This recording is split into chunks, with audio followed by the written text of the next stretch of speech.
Hey Ariana, how are you? Hi, how are you? I'm fine. Doing well, thank you. Thanks so much for joining the Global Catholic Climate Movement podcast. Where are we catching you today? I am in San Jose, Costa Rica, and I'm very glad to be with you. Thank you very much for this invitation. Our pleasure. Thanks so much for joining again. Oh, you've done a lot of work that we'll get into, of course, and talk about you've spoken at Laudato Si and training and your work at the Catholic University there. But I wanted to talk first, I guess, about your faith journey. What was it like growing up in your household? Was it a very Catholic household? Or, where does this kind of faith background come from for you? Yes, from my family principle. When I was a kid, I grew up in the Catholic faith. But then when I was 13, I started in some youth groups in my parish, Moravia, where I get this sense of being church and also of leaders, some of the groups and everything. So then I had some um, dream to be a theologist, but I just think like, who is a theologist and what does a theologist do? So I started to study communication, but then I realized that actually theology was my passion. So I left communication and started to study theology. And when I was about to end with a bachelor in theology, I wanted to do another thing different of just teaching on a high school or at universities.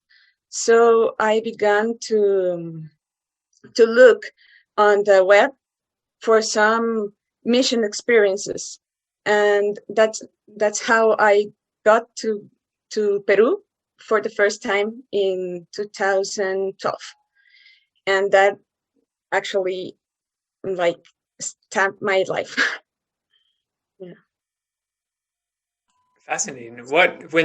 Backing up just a little bit, the youth groups that you were in then when you were younger, what was it about them that kind of made you come alive, connected you with the Catholic faith stronger? What was it? Was it an experience or what was it specifically that happened or?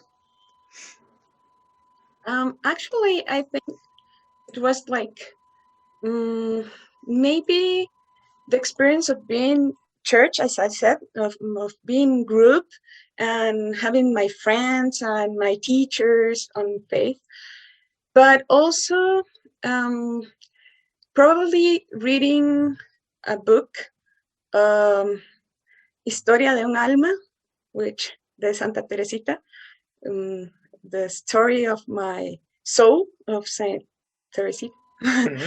And that was very important for me. Yeah, I think. Very interesting. And then you go to Peru, you said later, and that solidified it that this is what you're supposed to do. What happened there? Why were you there? Tell us about that. Okay. As I said, I went on a mission as a volunteer of the Dominicans, and I was on a little valley, which was um, the drought was very strong there that year, so that like impact my life because I saw that for the first time that climate problems are also social problems, and I can listen there this um, the the the country and the people shouting because of the drought. So that was a very important experience for me. Also, there I worked with um, cate- catechistas, Mm-hmm. um, Yeah. and then also on a radio. The Dominicans had a radio, a social radio there. So I just listened to all the programs and make like an evaluation and give some advices of how they can improve their work and everything. And that was the first time, but it was like my first love. So when I came back to Costa Rica, I knew that I really need to improve my skills so that I can go back, because I found out like many things that I had to grow on as a woman and as a Catholic also, and as a theologist. So on 2016, I went back to Peru, to that place, Quillabamba is called, it's called. And it was the 50th anniversary of the radio. So we had a lot of activities with the people there, and I got to know better the history of the place and to understand better their way of thinking and everything. And then I realized that I can be a theologist without only being on a classroom, and that also that I can like combine what I had studied about communication with what I learned on theology. Then I went back again on 2017 and to another place, to Peru, but to specifically to Puerto Maldonado, which is the jungle, the Amazon. And there I had the great opportunity to work with the Vicariato Apostólico de Puerto Maldonado, with Monsignor David, and also on January the 2018, Pope Francis came to Puerto Maldonado. Mm-hmm. So it was a great experience where I can share with a lot of people and with the origin communities from the Amazon. And I learned a lot, and I realized what Pope Francis was saying, that it is really important to listen to them and to learn from their way of living, because they had a lot of things that we can improve or learn in our lives. Mm-hmm. No, definitely. So much to learn, from the indigenous people and everything. When you were there in 2012, then you were hearing, and you thought it at the time too. You were hearing the cry and seeing the cry of the earth and the cry of the poor while it was happening. And it's interesting, you made that connection at that time too, that the climate crisis is a social crisis. And what was there anything? What were you seeing, just to give people kind of just to kind of make it crystal clear for people what you were seeing that really kind of solidified that for you, or that also kind of made you realize that yes, these are connected. Everything is connected. Okay. Let me see if I can say this in English, but I'm going to try my best. But what I listened more than say was people on the masses we celebrate. Peasants, I think campesinos. Mm-hmm. Peasants. Mm-hmm. Yeah. Yep. Uh-huh. Yes, they always on the mass pray for the for water. They always were praying for water, and I was like, why are they praying for water? I can't understand this. It was so new for me. Mm-hmm. And then I began to realize that they really need the water for life, and for the fruits of the earth to come and it was like not something like magic, which I thought at the beginning sincerely. It was really this cry for life because they really need that water not only to drink but to eat these fruits of the earth. And mm, that was mostly what I listened, but also another thing that I saw was with the fires. Because of the drought, the fires were very common there in 2012. And I I experienced a lot of frustration because I saw the fires and I just feel that nobody does nothing. And I was like, how come we can't do anything? We have a radio. We are supposed to do something to move people to, but they said like, no, we have no possibilities. We have no instruments. No, the firefighters don't have permission on their works to go because they are volunteers and everything. And so that really um, upset me. And also because one of the journalists on the radio told me that some other years these fires had burned some of the houses of old women who couldn't go out from the fire. So that cry of the persons and of the earth was the same cry. I was so frustrated, but at the same time, I began to research and to talk about this with people there, and we saw a movie, Documentary. made a documentary, yeah, made on Costa Rica about the fires, and we just like began a little movement to make conscious that yes, we can do something. At least it is small. We can do something, and then I continue with this to the topics, the water and the fires.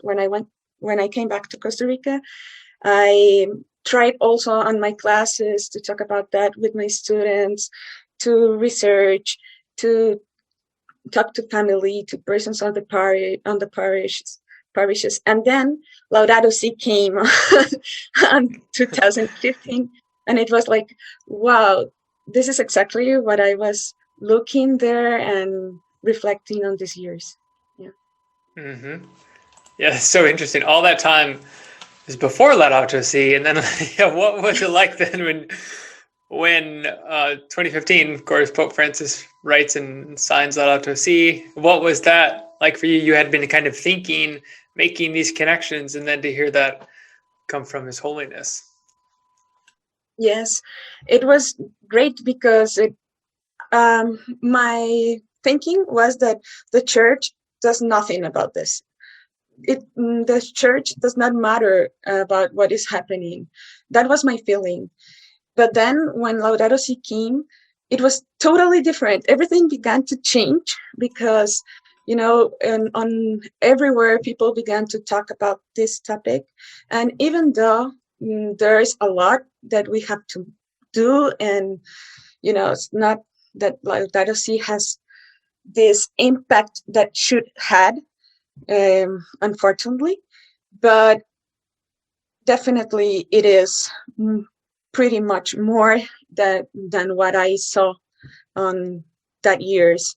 And I also feel very happy and thankful for God to give me this opportunity to be a leader also on Laudato Si topics, because I think I get involved on this not because of knowledge first, but because of the feeling, because of the experience, and then the knowledge and all what had happened since 2015 has helped me to give my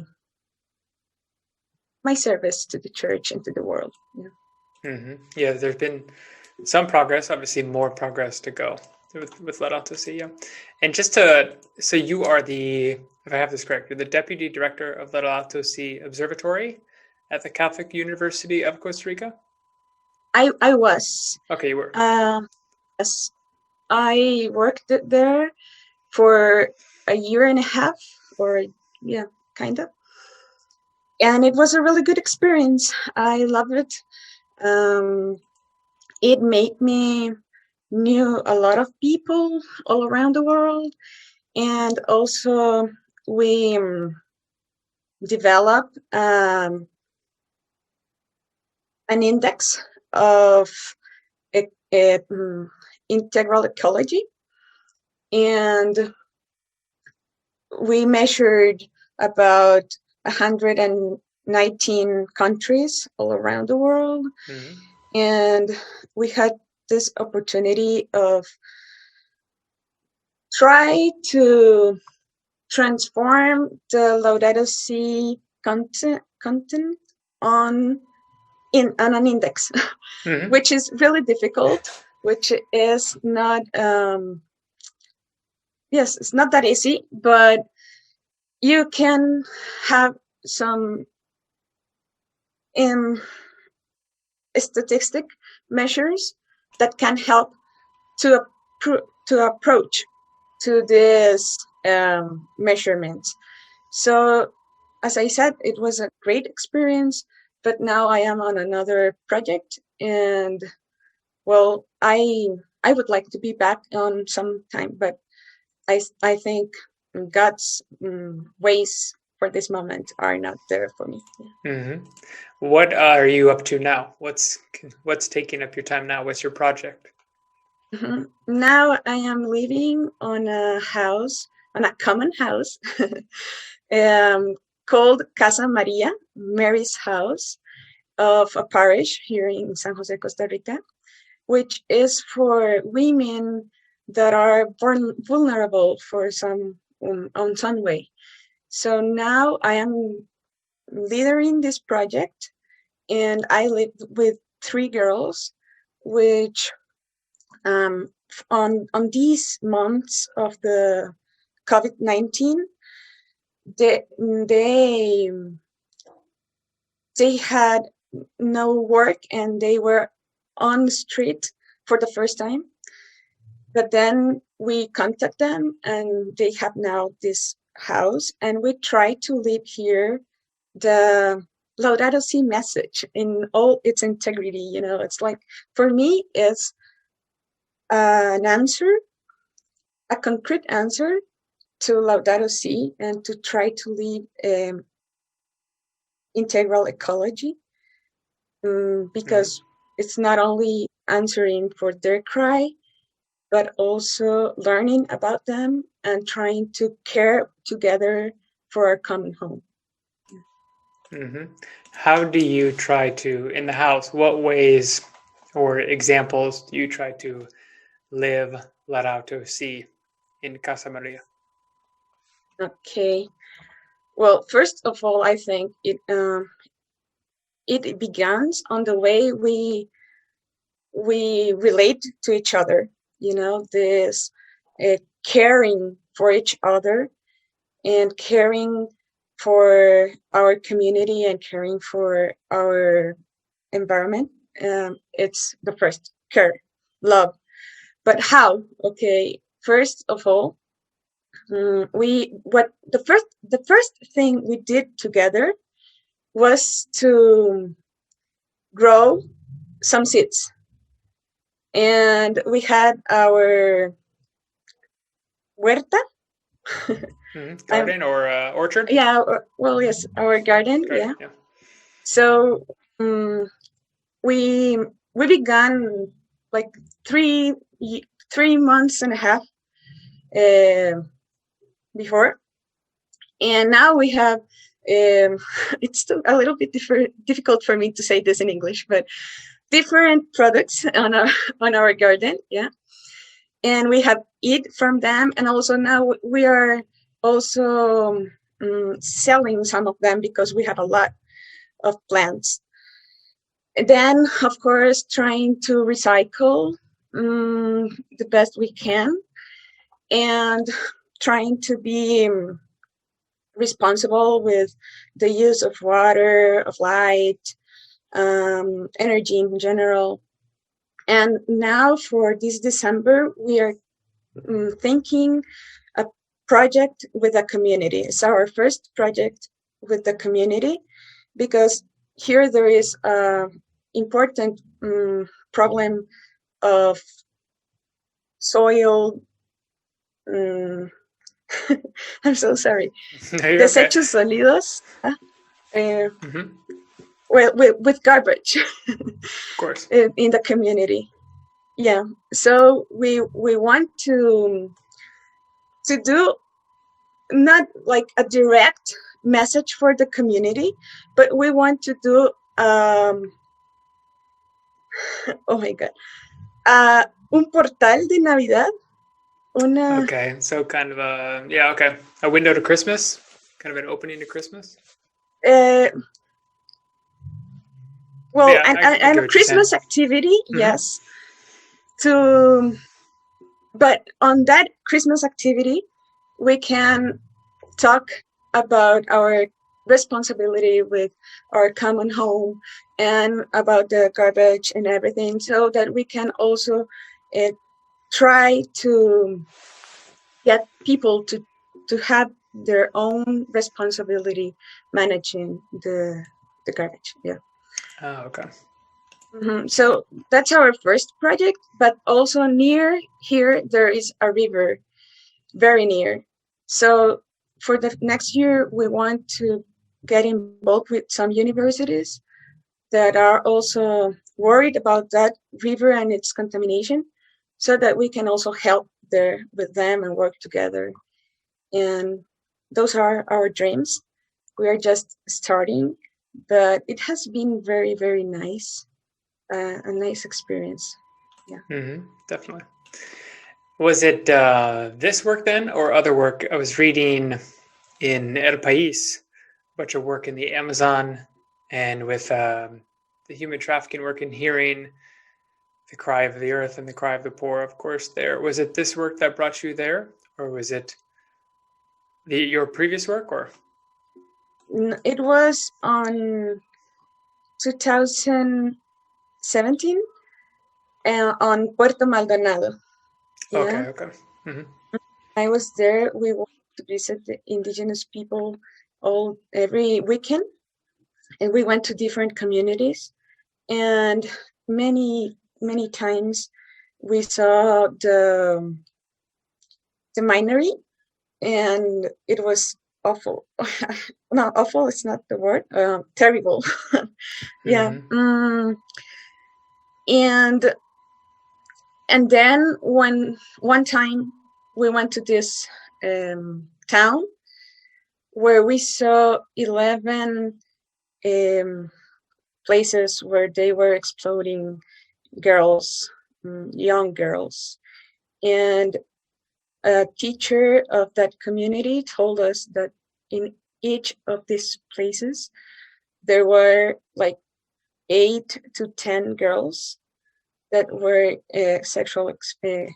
being sexually exploited. So it was so terrible and so sad that another time I dare listen to this cry of the earth and of these girls, totally related, because without minery, probably things were very different there. Yeah. Mm-hmm. Yeah, it's a really powerful story and powerful work, of course. So, podemos terminar en español y muchas gracias. Voy a intentar Gracias.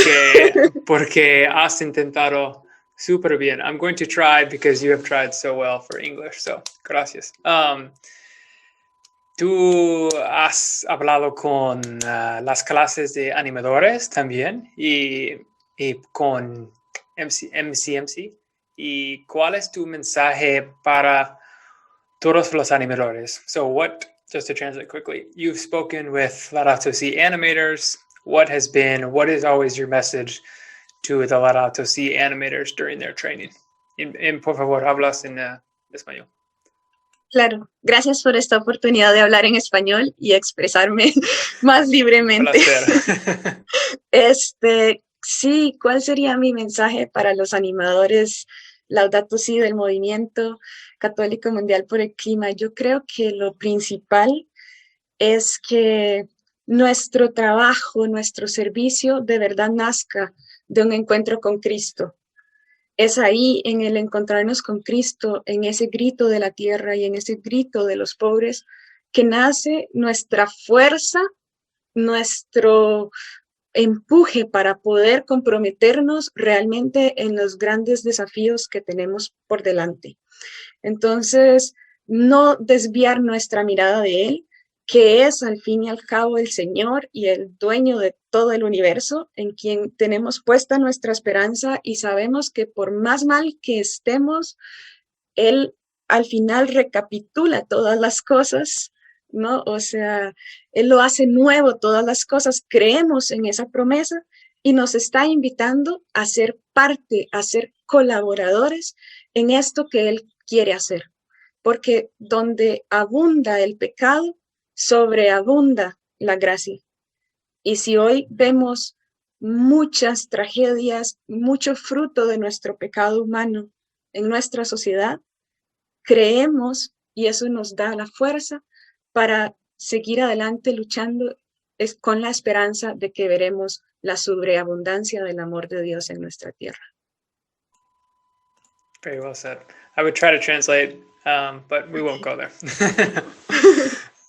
But yeah. Well, thank you so much, Ariana. It was such a pleasure to talk with you and to talk about your work. We will have to talk again for sure on the podcast, tal vez en español, pero vamos a ver.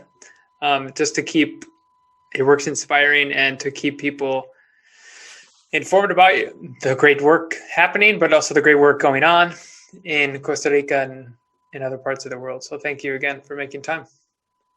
Thank you, really, and everything for God's glory, and just keep going. Thank you for your work, and pura vida. Gracias. Hasta luego.